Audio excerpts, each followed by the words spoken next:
World test championship 2023 रो final रे भारत एवं Australia जून 7 तारिख रे इंग्लैंड रो ओभाल ठारे मुहामुही हेबे। सरफराज ऋतुराज एवं ईशान किशन को स्टैंड बाय खेलाड़ी भावे रखा जायछि। आसंता जून 7 तारिख रु 11 तारिख मध्य हेबाकु थिबा आईसीसी विश्व टेस्ट चैंपियनशिप फाइनल पई 2 दिन तळु भारतीय दल घोषणा सरिछि।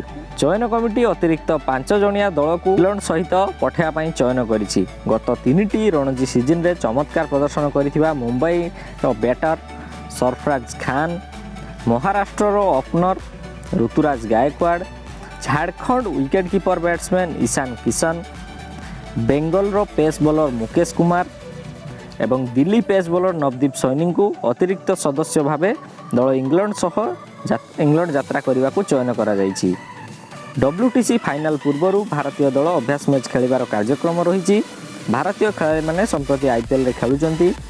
23 तारिख रु आईपीएल प्ले ऑफ आरंभ होबो। एही राउंड को उन्नीत होई पारि नथिबा दल रे थिबा टेस्ट सदस्य माने आगुआ लंडन अभिमुखे यात्रा करिवे।